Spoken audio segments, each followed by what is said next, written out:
Olá pessoal, boa tarde. A gente vai dar início aqui na nossa conversa com a professora Beatriz sobre os principais erros ao falar espanhol. Vou esperar a professora se conectar aqui com a gente. Acho que esse é o momento onde eu tenho que enrolar um pouquinho até a professora conseguir se conectar. Enquanto isso, eu aproveito para me apresentar. Eu sou o Bruno, sou professor de inglês, um dos coordenadores pedagógicos da Companhia de Idiomas. Meu nível de espanhol é bom, então essa conversa vai ser toda conduzida em português, claro. E a professora Beatriz vai tentar esclarecer um pouquinho para a gente os principais erros que acontecem com os alunos brasileiros na hora de falar espanhol. Tá? Para a gente fugir um pouquinho do famoso portunhol, que inclusive a gente vai falar um pouquinho também hoje nessa nossa conversa. Vamos ver aqui se a professora Beatriz já está disponível.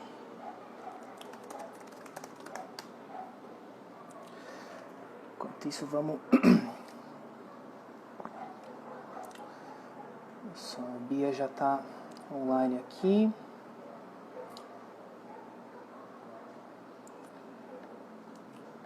Deixa eu comentário fixado. Ok. Então...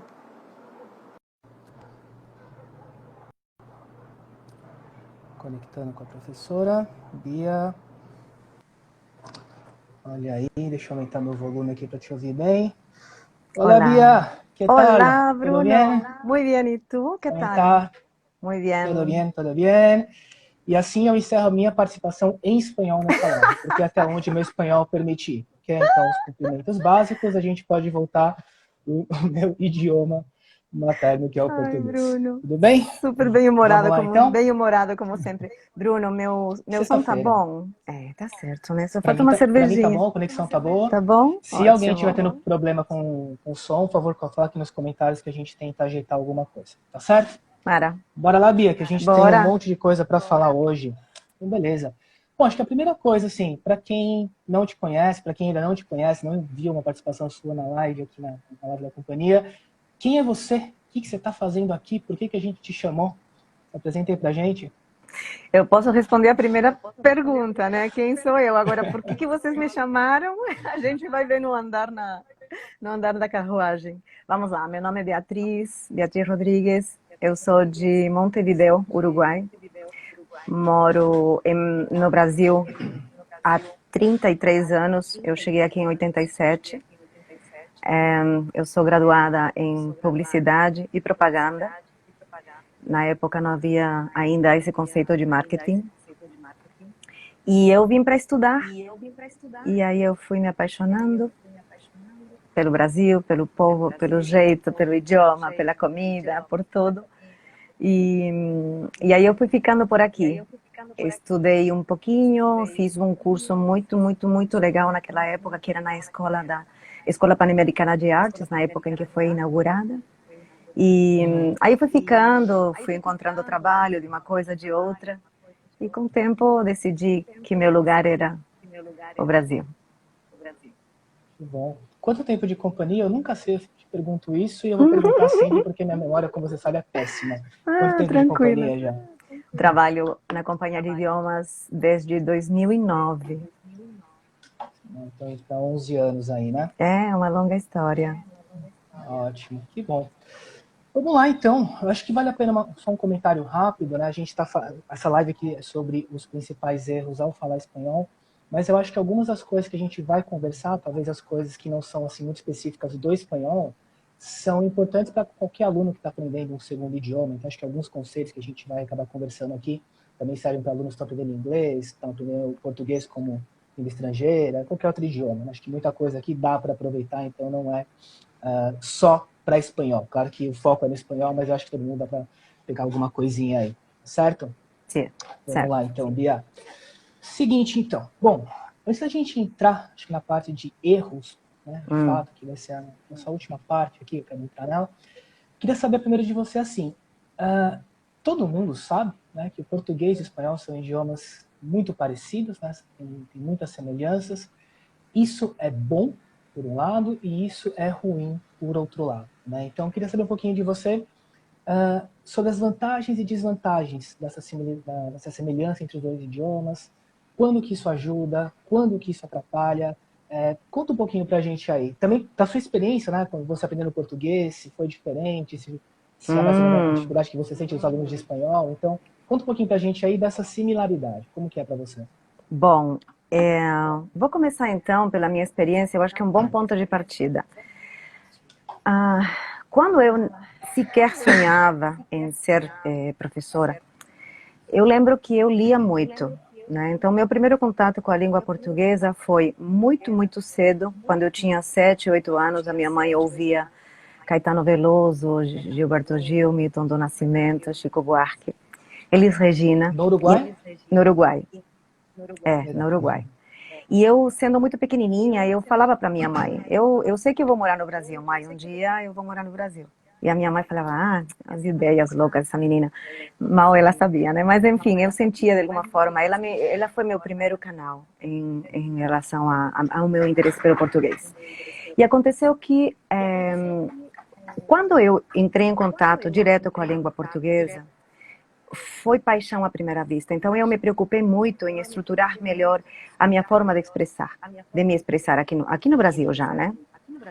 Lia muito, lia clássicos da literatura. Então, foi através da leitura que eu comecei a melhorar meu português. Mas, por que a leitura? Porque eu sou uma pessoa visual. Então, eu gravo muito facilmente tudo que eu vejo. Tenho que escrever para gravar um número e nunca mais sai da minha cabeça. Ou uma frase, uma estrutura, enfim. E assim não foi diferente, então, com o idioma espanhol. Então, a leitura foi meu primeiro. Não tive grandes problemas, eu rapidamente me familiarizei com o português e fiquei tranquila, né? Ao ponto de, tanto eu falava português, que chegou uma época que as pessoas não conseguiam detectar que eu não era brasileira, para o meu orgulho, né? Numa época que eu trabalhava com vendas, né? E depois quando eu comecei a trabalhar como professora, aí tantas horas falando espanhol por dia, evidentemente o meu sotaque voltou muito forte. Mas basicamente assim, como eu aprendi português? Lendo e escrevendo, copiando textos. Naquela época não tinha computador, era papel, lápis e borracha. Assim, o dia inteiro. Mas é uma coisa que eu gostava, fazia porque eu queria. Muito bom. Lembro que, falando das diferenças, né? Eu gravava, a minha estratégia era gravar o que era diferente, porque era tanta coisa idêntica e parecida, que eu preferia, então, prestar total atenção naquilo que era realmente diferente. Porque assim, eu não cometia esse erro de falar em espanhol o que eu achava que era português. Eu sempre tive muito claro que era português e espanhol, né? Justamente pela forma como eu escrevia a palavra, ou a estrutura, ou a conjugação verbal.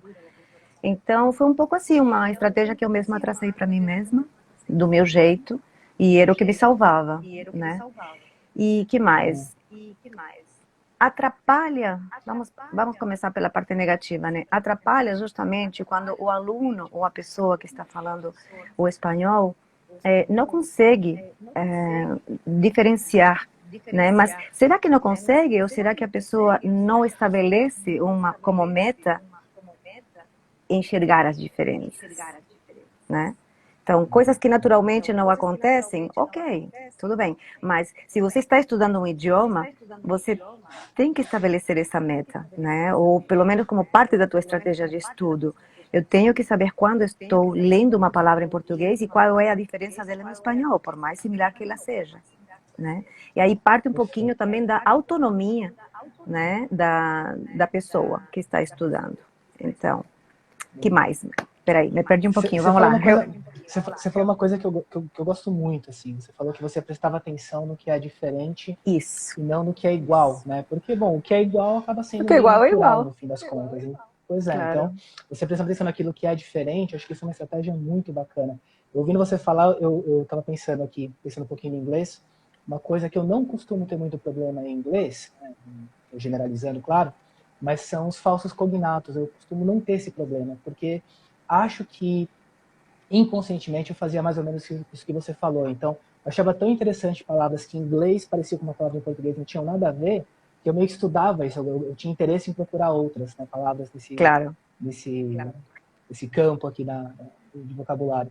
Então, é uma coisa que eu não tenho dificuldade. Então, acho que é interessante, né, você focar no que é diferente, porque o que é igual vai acabar saindo meio naturalmente. Uhum, exatamente. Voltando à pergunta, que tinha duas partes a tua pergunta, né? Então, como estratégia geral, eu acho muito válido quando você se propõe, como aluno, como aprendiz, se propõe a estabelecer essas diferenças de forma muito clara. Quando você está lendo, quando você tem acesso ao idioma que você está lendo, estudando, enfim. Então, tem que partir muito da pessoa, né? Uma iniciativa, independentemente de ter um professor que te fala o que você tem que fazer ou não. Então, fica a dica, se você gosta de exercer a sua autonomia de estudo, então foca no que é diferente, grava a forma da palavra que parecia espanhol, mas não era, ou parecia português, mas não era, enfim, foca nisso que, nossa, ajuda muito, de verdade. Atrapalha autonomia, autonomia é tudo. E atrapalha um pouco no momento que você está falando uma frase. Se você está numa reunião, se você está interagindo com alguém que fala espanhol, você não tem tempo de fazer isso ao vivo, no momento, né? Então, se prepare antes, né? Pratique muito, porque é a prática constante e a repetição que nos leva a atingir a meta, a perfeição, né? Se é que essa é a sua meta. Exatamente. Você arriscaria dizer, é uma pergunta difícil, você arriscaria dizer se mais ajuda ou mais atrapalha essas semelhanças? Eu tenho uma opinião muito. Como um aprendiz, né? Minha opinião, mas eu queria saber de você. Você arrisca dizer se mais atrapalha ou mais ajuda? Depende muito da pessoa, é 50, Bruno. 50 e 50. Depende muito de cada indivíduo, né? Depende muito da sua predisposição, depende muito da sua abertura, né? De como você se abre, de quanto você se entrega para aquilo que você está fazendo, né? Para o estudo, de quantas horas você dedica. Então, depende muito de cada indivíduo, né? Não é uma coisa que acontece naturalmente, constantemente, naturalmente. Tem momentos que você precisa forçar uma barra. Você sabe que está errando, você sabe que está cometendo o mesmo erro. Muitas vezes. Você vê que teu professor te corrige demais aquilo lá. Pô, para tudo, toma uma atitude, corrija isso por você mesmo, né? Porque você está sendo corrigido, você está sendo consciente disso, você sabe o que está acontecendo com você. Então depende muito mesmo da atitude do aluno. Né? Totalmente. Tem muito a ver com a atitude do aluno. Eu costumo dizer que assim, eu costumo pensar, não dizer, né, no aula de espanhol, mas eu costumo pensar que eu acho que ajuda um pouco mais do que atrapalha por um motivo muito simples. Se eu não falar nada de espanhol e você me jogar numa aula de espanhol iniciante desde o início, eu, Bruno, acho que eu não vou entrar em pânico. Né? Porque vai soar um pouco familiar para mim. Se você me jogar numa aula de russo e um professor falando russo desde o início, eu provavelmente vou sair correndo. Então, talvez ele assuste menos, é um idioma que assusta um pouco menos para quem está começando, você não está num lugar totalmente perdido. Né? Acho que uma parte ruim, que acho que é legal a gente falar um pouquinho sobre isso também, é que pode ser que o aluno chegue num ponto onde ele se sente numa zona de conforto, de onde ele não quer sair, porque agora ele já está se comunicando muito bem em espanhol, né? E se ele errar alguma coisa, não vai ser um grande problema, porque dá para ele tentar improvisar, dá para ele inventar uma palavra. Na pior das hipóteses, ele fala em português e a pessoa vai entender também. Então, acho que isso pode dar uma certa, entre aspas, preguiça, né, do aluno querer sair do nível intermediário, sair dessa zona de conforto que ele chegou, onde se comunica super bem e consegue entender super bem. Então, o que você sugere assim para esse aluno que chegou nesse nível, tá ali mais ou menos no intermediário, tipo, não, tô tranquilo com o meu espanhol, já sou fluente em espanhol. Até porque fluência não é perfeição, então ele pode realmente estar fluente em espanhol, né? Um nível mais ou menos intermediário ali. Então, como que você vê isso aí? Claro. É que a perfeição, vamos lá, eu preciso anotar tudo. A perfeição é uma meta muito, muito ousada, mas muito esperada. Se você não tiver como meta a perfeição no idioma, você nunca vai chegar perto daquilo que você pode fazer de melhor. Então, por mais presunçoso que possa parecer, a perfeição é bom ter-la como meta. Né? Porque quanto mais pertinho você estiver dela, melhor para você e para quem está do outro lado te escutando. Falando em zona de conforto, imaginemos que você, todo brasileiro entende o que um nativo do idioma espanhol fala, um hispano-falante, né? Se entende muito bem. Mas quando você está no curso de espanhol, você não quer apenas entender Porque se é para entender, você nem precisa gastar seu dinheiro e seu tempo. Você fica lá entendendo. A questão é como você materializa com a palavra em espanhol o seu pensamento, né? Então, para isso sim requer prática, dedicação e estudo. Se você ficar nessa zona de conforto, achando que todo mundo entende seu portunhol, eu diria que é um conceito bastante perigoso, sabe? Com todo respeito. Bastante perigoso, sim. Por quê? Você está inventando algumas palavras, né? Imagina que no meio de uma estrutura que você mais ou menos conhece do espanhol, você vai inventar uma palavra. E de repente é uma palavra que você viu um dia, mas não anotou e não usou depois, enfim.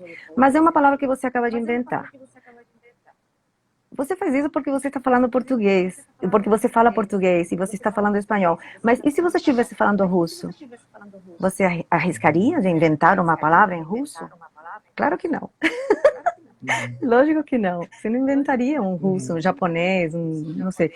Entende? Então, essa zona de conforto é o que eu acho que é uma zona perigosa.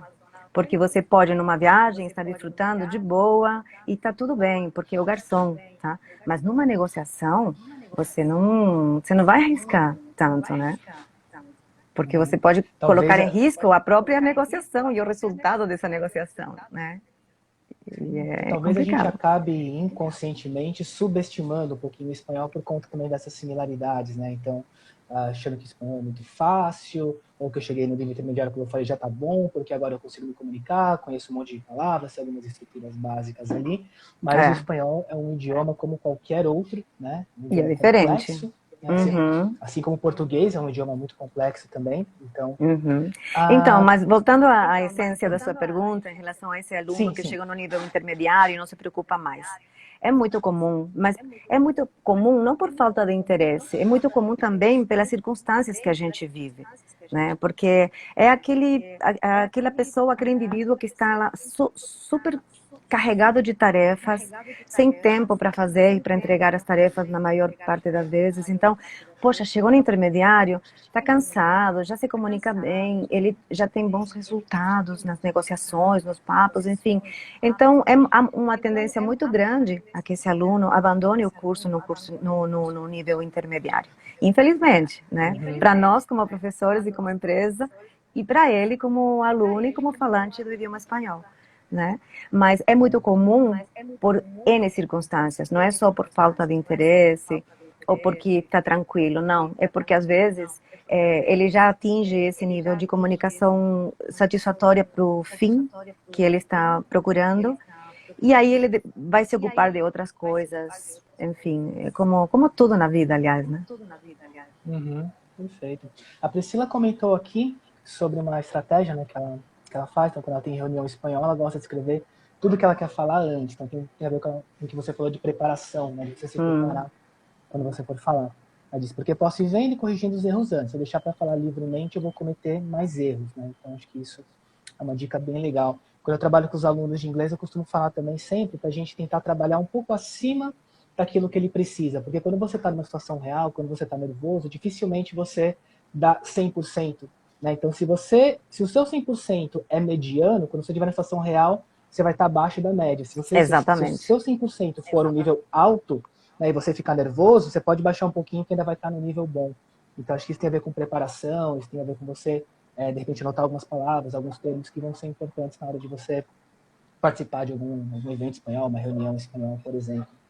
Isso é bem legal. Isso em todos os âmbitos, Bruno. Por exemplo, agora, eu falo português há 32 anos. Eu estou numa live, estou super nervosa e me atrapalho mesmo, sabe? É normal, é uma situação normal, né? Mas que bom, né? Exatamente. Que bom que a gente está para se preparar melhor também. Depois eu queria falar um pouquinho sobre essa parte do portunhol, porque eu acho muito interessante isso aí, que é uma coisa que é difícil a gente fazer do brasileiro fazer não que é difícil fazer com outros idiomas, mas o espanhol é mais fácil da gente misturar por conta, né, dessas semelhanças. Mas falando um pouquinho então sobre essa parte de zona de conforto, né, de você chegar no nível e ainda assim querer ir além, né, como você falou, isso foi uma coisa muito bacana sobre a perfeição, né? A perfeição acho que a gente nunca vai alcançar uma perfeição no idioma, no português, no espanhol, seja qual for, mas é legal você ter isso como uma meta. Então assim, talvez você nunca vai chegar na perfeição, Mas tenta chegar, porque só o caminho, né? Só essa tentativa de você chegar nessa perfeição vai melhorar muito o seu idioma. Então, acho que é muito legal isso que você falou. A gente, na companhia, a gente está lançando um curso agora de motivação e engajamento. Né? Então, acho que tem um pouco a ver com isso que você falou. A gente tem uma turma que está começando agora, se não me engano, dia 28 de julho. Não me pergunta que dia que é dia 28, porque de cabeça eu não lembro. E a gente tem alguma chegando, uma segunda turma começando em agosto, dia 28 de agosto também. Que Então, legal. é um curso de motivação e engajamento, tanto para alunos quanto para professores, né? Para você conseguir, professores de idiomas também, para você conseguir manter os seus alunos engajados, ou profissionais em geral. Né? Acho que motivação e engajamento é uma coisa que é sempre bem-vinda, né, para qualquer pessoa. Então a gente tem essas duas turmas agora, no dia 28 de julho, uma começando no dia 28 de agosto. Quem quiser mais informações, só entrar no nosso site, pode mandar uma mensagem aqui para a gente no Instagram também, que a gente passa mais informações. Tá certo? Acho que tem a ver com isso que você comentou. Bia, eu queria voltar um pouquinho para quando você falou da sua experiência, né? Então, assim, se a minha memória não está muito ruim, você falou que uma das coisas que deu certo foi a leitura, né? Então, você tinha contato com literatura em português também por meio da música, né? Então, isso é leitura também, né? Então, os exemplos que você deu são leituras, de certa forma, complexas, né? Alguma outra coisa assim que deu certo para você no processo inverso do espanhol para o português que você gostaria de colocar, comentar, além da parte de leitura? Sim, eu era sempre estava muito aberta e muito disposta a ser corrigida. Então, quando havia confiança, eu não perdia a chance de pedir para a pessoa que estava trabalhando comigo de me corrigir. Então, era sempre muito, muito persistente nisso. Eu pedia assim, por favor, não me deixe errar. Então, me corrija, né? Seja meu amigo. Porque e é muito importante isso, sabe? Que depende muito isso de até que ponto você é amigo consigo mesmo. Né? Então, nesse instante, você tem que estabelecer uma boa empatia com você mesmo. Então, seja seu amigo, seja paciente consigo, né? Tenha paciência, eu acho que é a base, tenha paciência consigo mesmo, né? E peça para ser corrigido quando você pode. Não perca a chance de pedir para alguém que está do seu lado, que fala bem o espanhol ou que é nativo do espanhol, de corrigir. Então, não me deixe errar. É uma boa frase para ser usada em circunstâncias informais, digamos assim. Claro, Né? claro. Porque É a uma correção é o estratégia. segredo, né? Você não vai evoluir se você não for corrigido. Você pode se comunicar, a pessoa, beleza, entendi. Né? É o famoso caso, vou dar um exemplo em português, o a gente vamos, né?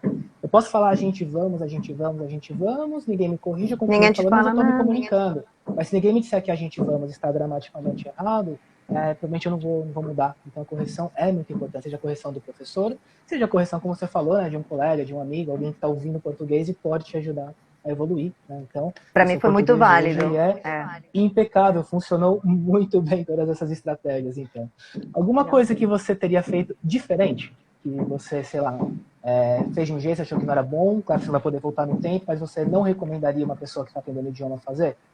O Eu não. espanhol, no caso?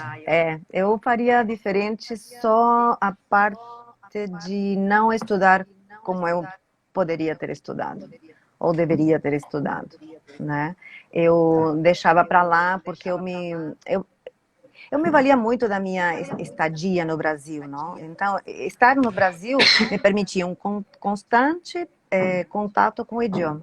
Então, às vezes, eu deixava de fazer alguma tarefa que eu procurava nos livros naquela época. Estou falando de 32 anos atrás, então eu não tinha computador. Não havia sequer internet. Então, era livro, apostila, que a gente ia lá, pegava na biblioteca e tal. E eu deixei muita coisa. Até hoje eu guardo por aqui alguma apostila maravilhosa do português. E eu falei assim, poxa vida, né? Poderia ter terminado essa apostila. Não fiz, por falta de tempo, por outras coisas. A vida vai te atropelando, você vai estabelecendo suas prioridades. Mas se eu pudesse voltar no tempo, eu estudaria mais, me preocuparia mais, sem dúvida. E escreveria mais também textos em português, talvez. A escrita não pode ser deixada de lado, né? Né? Às vezes eu percebo que alguns alunos podem podem ficar com essa impressão de que se eu estou falando bem, naturalmente eu estou escrevendo bem. Não necessariamente. Né? Não, isso depende muito são da habilidades destreza. muito Isso. parecidas, São mas não destrezas são iguais. diferentes. Não, claro que não. Mas como em português, você pode falar português bem e não escrever bem. Sim, quantos alunos que a gente conhece que fala bem pra caramba, se expressa bem o espanhol, mas ele não faz ideia de o que é um acento, se vai com H, né? Muita gente tem que fala Sou muito eu. bem e não escreve. Sou eu no Duolingo. Sou eu no Duolingo. Escrevo tudo que tá lá sem acento, depois que ele vai me corrigindo. Acento aqui, ali, tá tudo bem. Daí com a repetição eu vou aprendendo, mas sou eu esse tipo de aluno. Aham, é Bia, muito bom. seguinte, portunhol. O que é isso? É uma realidade. E é uma realidade que a gente tem que respeitar. É uma ferramenta de comunicação válida, porque quem fala portunhol, inconsciente ou conscientemente, não podemos julgar. Se você vai na fronteira do México com os Estados Unidos, eles falam espanglês. Espanglês, não sei como que eles... Isso. Como é? E o termo inglês é Spanglish, né? Não sei Spanglish, se isso. Então, quem somos nós, né? Mas é uma ferramenta válida, é normal que aconteça, porque não tem como você... como não acontecer, gente? São dois países vizinhos, entendeu? Há uma fronteira, você atravessa uma rua, está do lado brasileiro, você atravessa uma avenida e está do lado uruguaio, ou mesmo na Argentina, enfim. Então, o portunhol é uma fusão de dois idiomas irmãos, muito louco, porque o português e o espanhol já foram a mesma, né? Lá na Península Ibérica teve uma época que se falava o mesmo idioma, depois se separou, então é natural que aconteça, né? Agora, como professor, numa sala de aula, é óbvio que o seu papel é dar ferramentas ao seu aluno para que ele não fale o portunhol desde o primeiro momento da aula. Se você dá claramente modelos de língua, para ele falar a primeira frase dele, por exemplo, mi nombre es Beatriz, soy de Uruguai e trabalho em companhia de idiomas. Dá essas ferramentas que ele não vai ter tempo de pensar em nada que não seja aquilo que ele tem que falar, desde o primeiro momento. Então, o portunhol, fora da sala de aula, é um fenômeno linguístico natural de qualquer ser humano que esteja nessas circunstâncias, né? Mas o portunhol dentro de sala de aula é algo que a gente pode e deve gerenciar, corrigir, combater é muito forte, né? Mas eu sempre falo para os meus alunos, eu sou inimiga do portunhol, então vamos... E aí você vai dentro estabelecendo... da aula, sim. Dentro da aula, sim, claro. Porque a gente tem tudo, né? Você tem um dicionário online, você tem um livro, você tem teus próprios registros. Você não pode não utilizar aquilo que está ao seu alcance, né? E aí, então, o portunhol cada vez mais tem menos portinhas para entrar. Gente, se vocês escutam barulho, é meu vizinho que resolveu começar agora a obra, né? Tudo bem? Particularmente eu não estou ouvindo, mas é a Lady beleza. Murphy, né? Provavelmente se a gente começasse às 3 da tarde, ele ia começar a bater às 3 da tarde. Ele iria, claro, mas que sejam muito felizes com a reforma. Perfeito. Então, sobre o portunhol, assim, ele existe, né? Acho que não dá pra gente fingir que não existe, não dá pra gente lutar muito contra ele fora da sala de aula. Tô tentando pegar o que você falou para ver se eu entendi direito. Mas dentro da sala de aula, né, o papel do professor é evitar ou ir diminuindo o portunhol. Então, à medida que você vai avançando com o espanhol, você naturalmente vai baixando um pouquinho o seu nível de portunhol também, do aluno. Sim, né?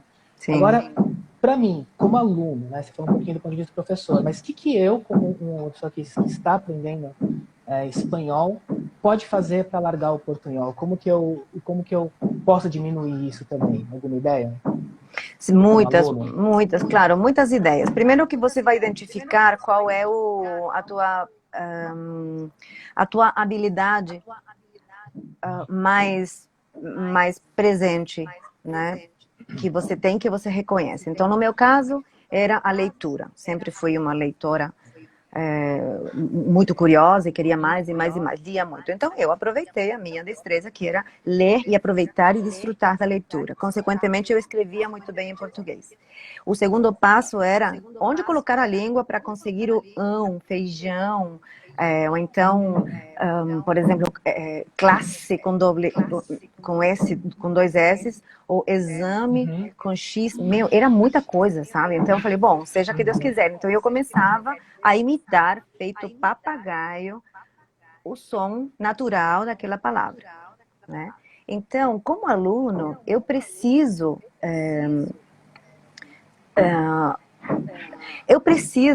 deixar de aportuguesar o espanhol, porque é bom para mim que falo português.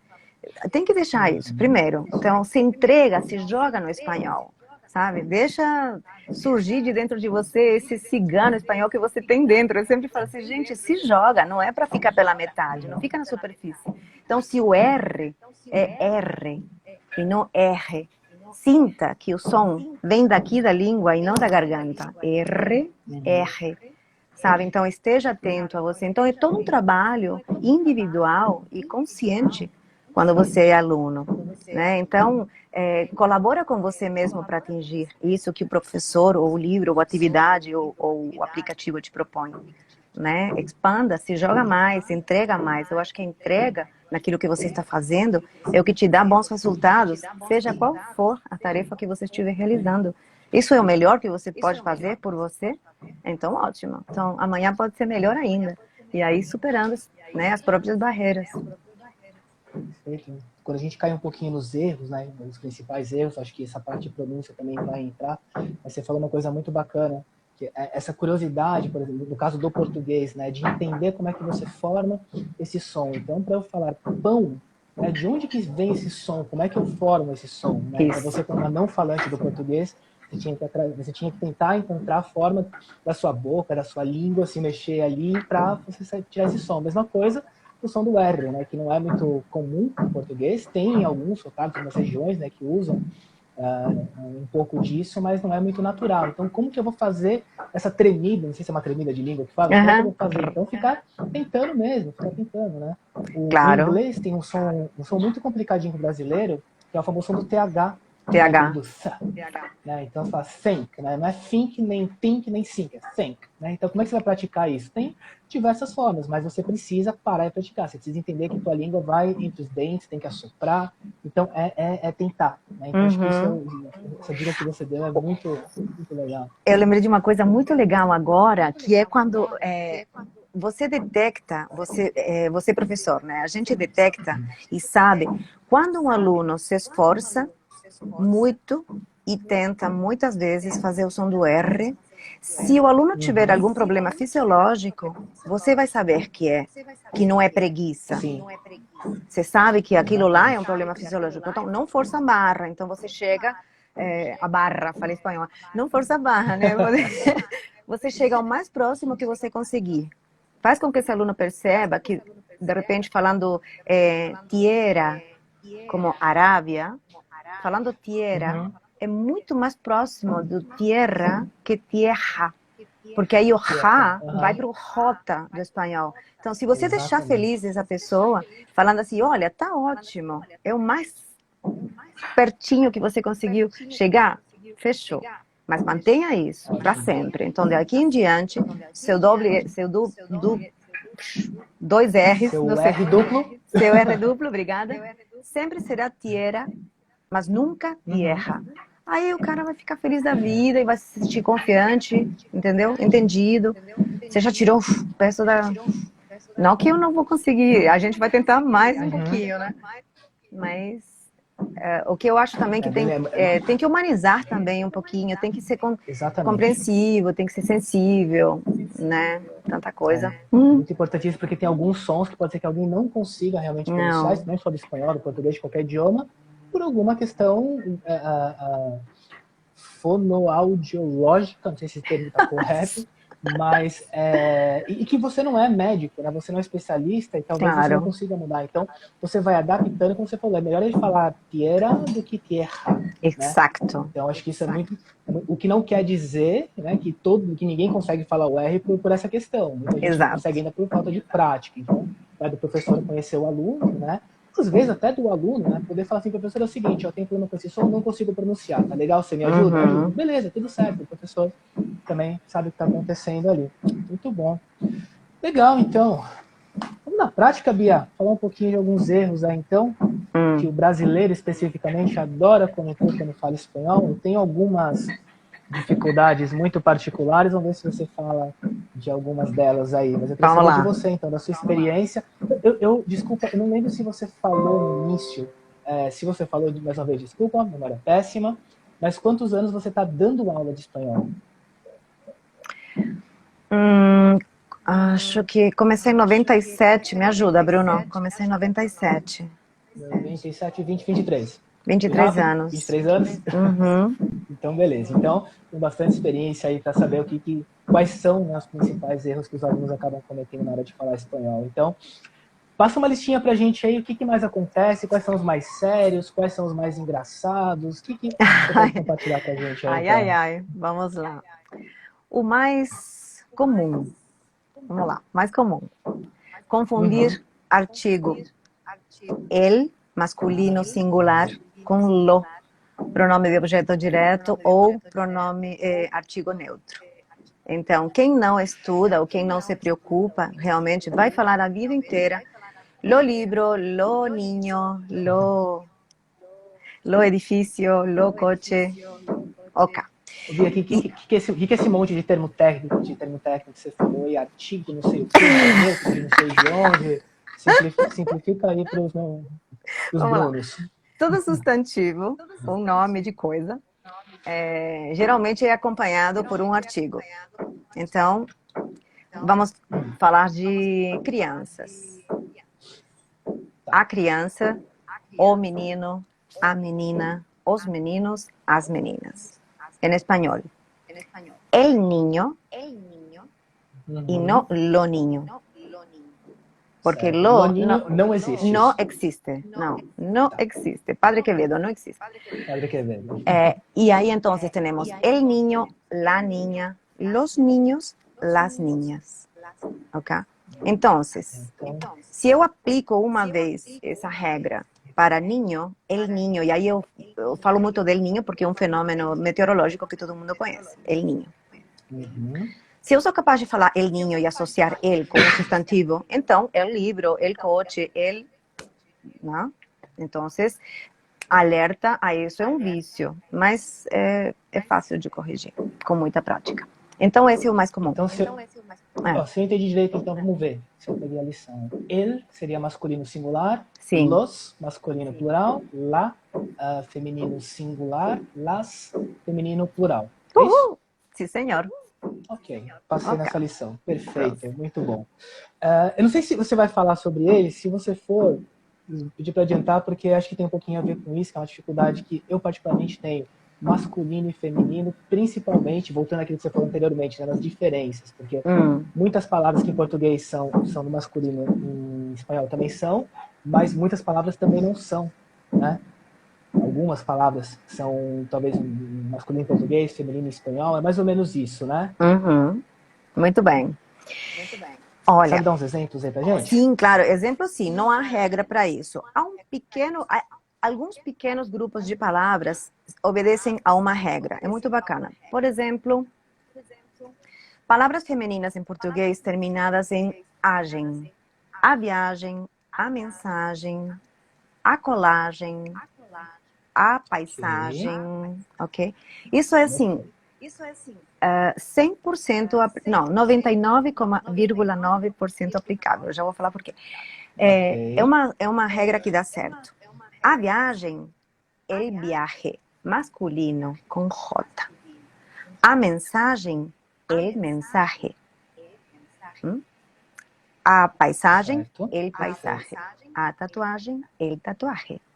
Então, grava que todas as palavras femininas terminadas em agem em português serão masculinas e, consequentemente, os adjetivos que você vai usar com esses substantivos. Então, a viagem é longa, el viaje é largo.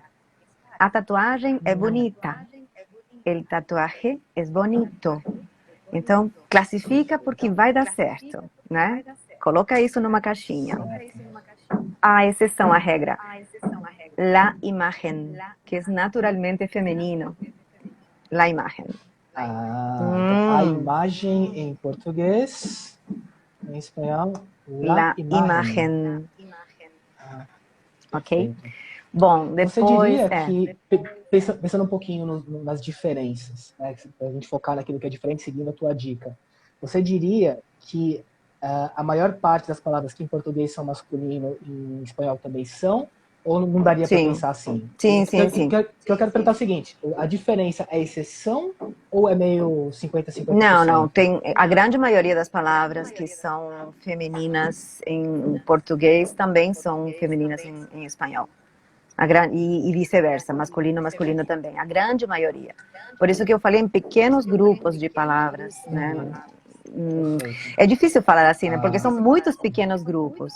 Mas Claro, uma vez que claro. você detecta, e aí é legal estabelecer algumas metas para o aluno, para que ele exerça a autonomia. Se isso te preocupa, joga no Google a palavra heterogenéricos, e aí você vai ter uma heterogenérico, claro, espanhol, português, e aí você vai ter uma lista maravilhosa, enorme de palavras, e aí você vai fazer a sua própria lista de palavras do teu dia a dia.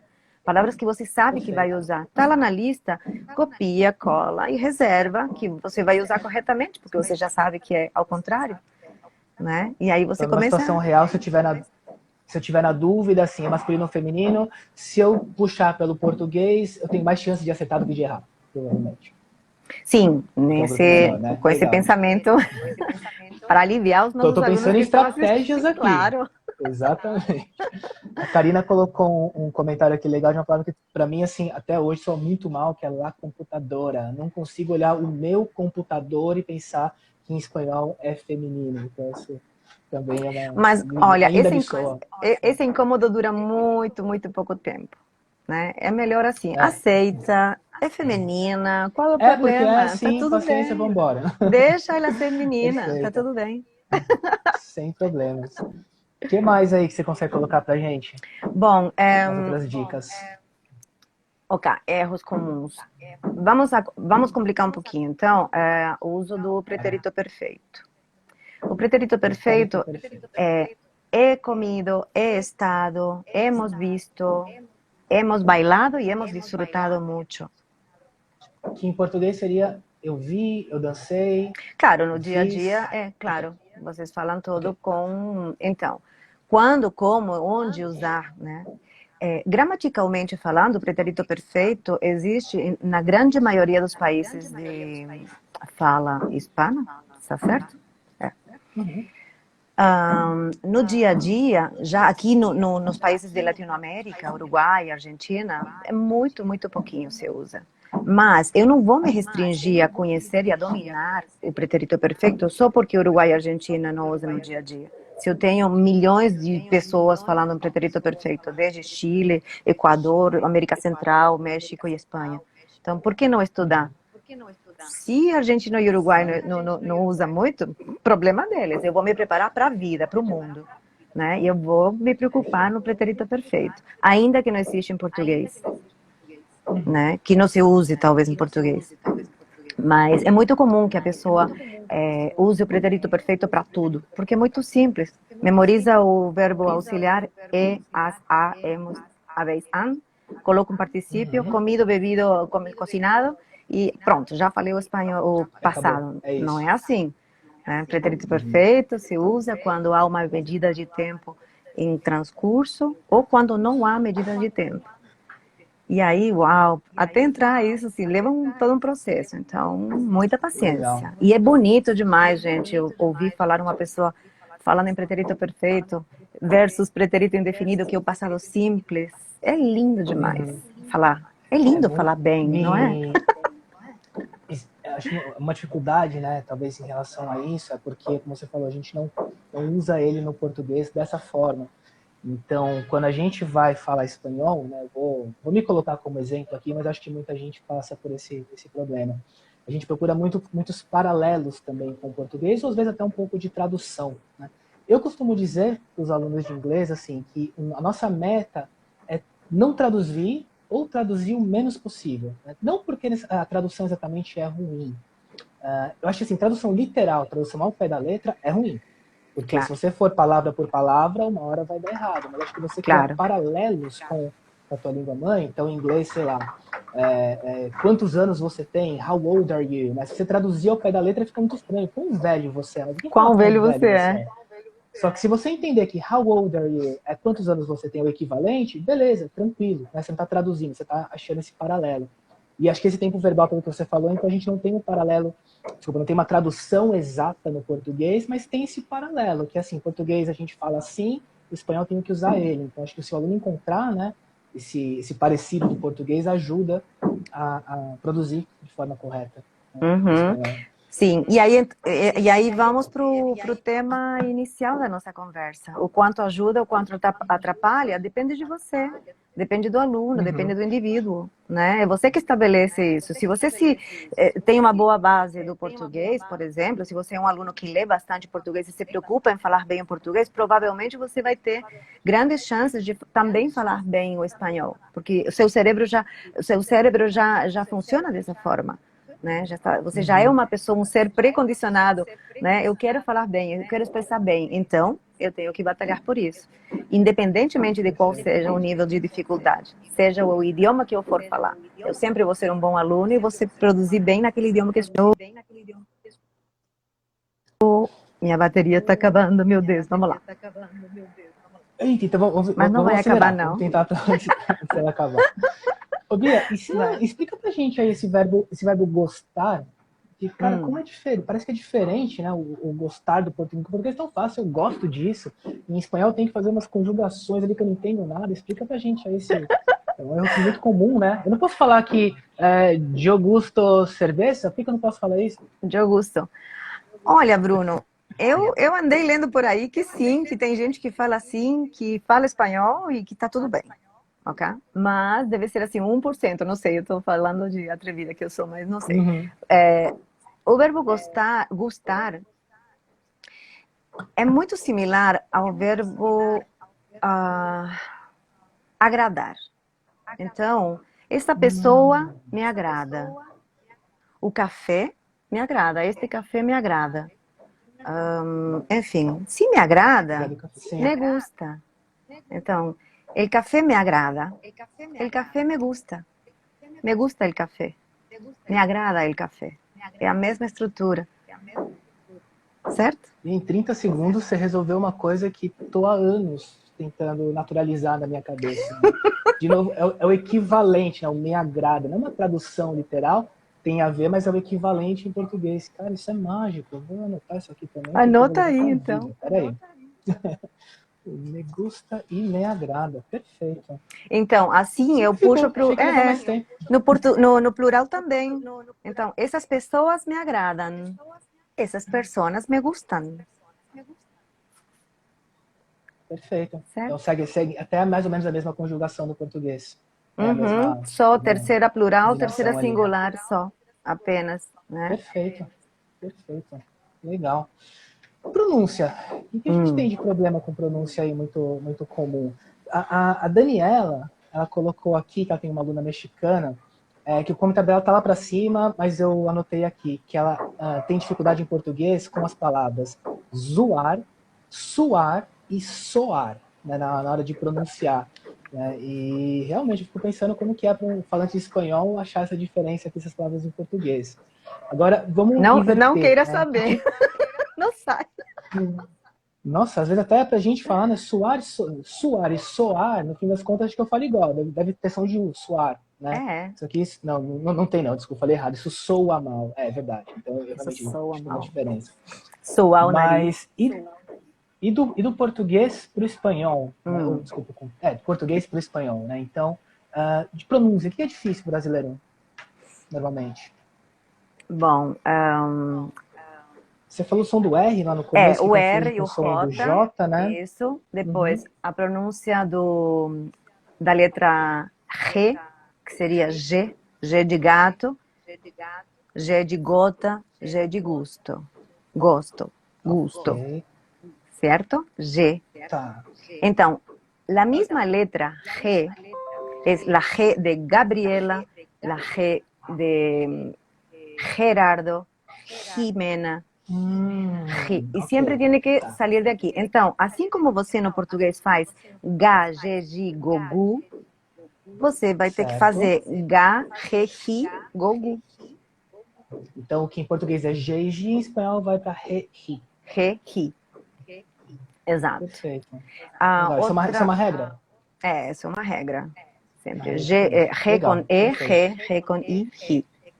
Depois, você tem que Uhum. colocar o U para conseguir o som Gui, Guilhermo, Guevara, Che Guevara. Você tem que colocar Certo. lá U igual ao português. E a Perfeito. diferença, Muito falando parecido. do G, a trema, que em espanhol está valendo.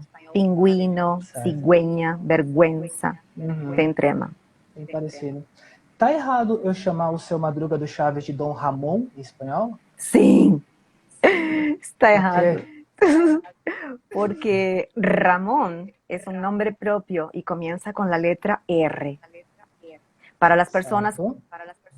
que tienen problemas fisiológicos y no pueden decir R, vale decir R. Don Ramón, Ramón, Dom Ramon. Uhum. Arábia, Ramón. Ramón é presunto. Então, você não pode falar jamón com J, porque jamón, queso, pan dá um bom sanduíche, pero jamón não é uma coisa que... não é nome próprio. É nome de Perfeito. comida. Jamón. Em cima do que a Daniela comentou, que você falou que também é difícil, né? Do zoar, suar, soar. Por que é difícil essas palavras aqui?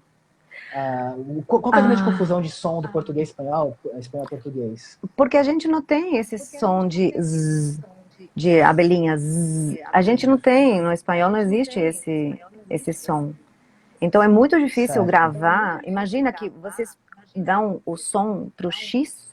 Então eu falo táxi, exame, Tá. exame e vexame.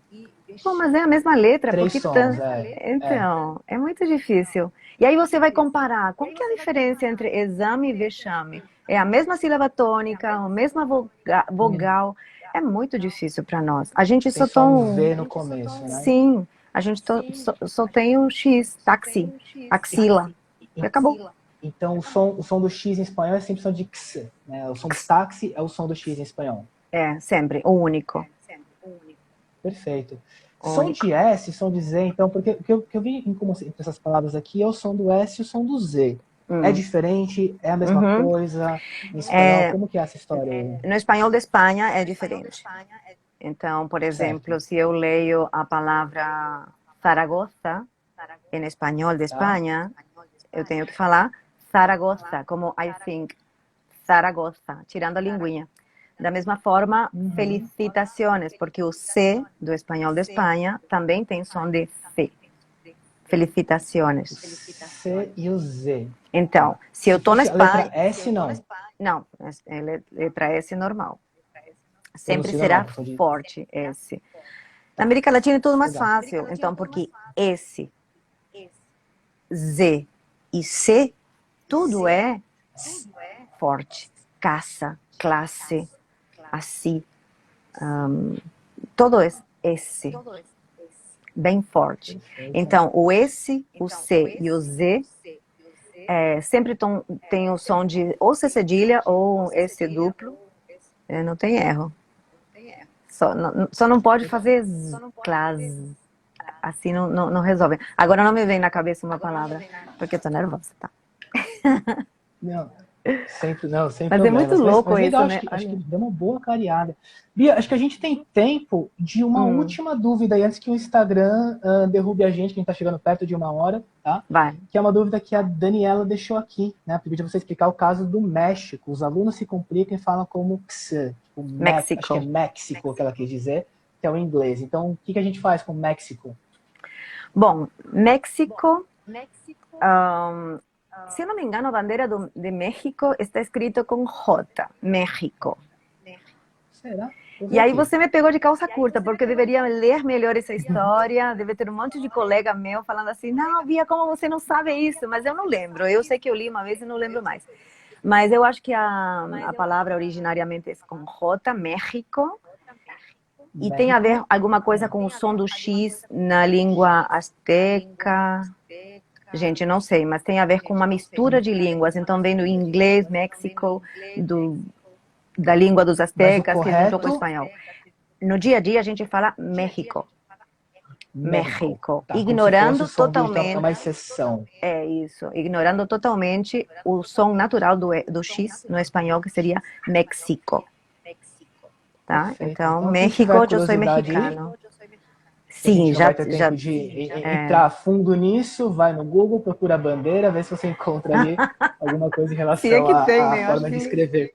Se é que, parece que, acho que, não sei se teve várias bandeiras, né, também não sei disso, mas a bandeira atual, que pelo que eu vejo, do que eu consigo enxergar, não tem nada escrito ainda, mas eu vou dar uma pensada que eu fiquei curioso também. Mas é tá. México, né? Não Então sei ele se é quebra um pouquinho essa México. regra do X. É, falei bandeira, mas não sei Perfeito. se é bandeira, algum bordão aí, não sei. A gente procura depois isso É, aqui, ou a vamos Daniela procurar pode ajudar a isso. gente depois também. Lição de Legal. casa para Ô, mim Bia, também. Diga.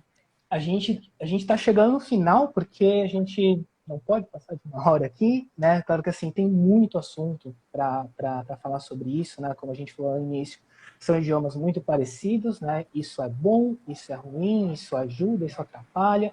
Nunca a gente vai ter um cenário 100% perfeito, né? Mas acho que é importante todo, né, estudante espanhol lembrar que são idiomas diferentes. Português não é espanhol, espanhol não é português. São parecidos, mas são idiomas diferentes. Então, Sim, o estudo tem que acontecer, você tem que ir atrás, você tem que ler, você tem que buscar, né? Não depender só das aulas, só do seu professor, vai atrás por conta própria, pede para o teu professor, né, sugerir coisas para você, se você tiver dúvida, vai lá, pergunta. O pior que pode acontecer é o professor falar, olha, não tenho certeza, amanhã, aula que vem, eu pesquiso e te trago. Né? A gente não tem como sim. saber tudo o Como o que está México acontecendo agora. aqui. Exatamente, não tem o menor problema, pegamos você aqui desprevenida, sem o menor Não problema, passa tá? nada. Bom, então acho que a gente pode ir encerrando por aqui. Eu Sim, queria senhora. muito agradecer a sua participação, o compartilhamento aí da sua experiência. Você trouxe dicas muito importantes, não só voltadas ao idioma em si, mas sobre o estudo do idioma, né? Quando você compartilhou a sua experiência, coisas que você fez, que você recomenda que sejam feitas. Então, eu queria muito agradecer a sua presença e mais uma vez o compartilhamento dessas dicas, especialmente a dica do verbo gostar. Como eu gostei disso. Já valeu uma hora de live Valeu a também pelos 30 entrevista. segundos do Me Agrada. Resolvido. Minha vida está resolvida. Tá Bom, legal? muito bom. Muito Bia, obrigada. Muito, muito obrigada. Sou eu quem agradece, de verdade. Muito obrigada muito pela obrigado. Então, e oportunidade. contaremos com você de novo nas próximas. Tá Muito bom? bom. Obrigada pela confiança. Um beijo, meninos e Pessoal, meninas. tchau para vocês. Para quem ainda não almoçou, bom almoço para vocês e boa sexta-feira. Até a próxima. Até. Beijos.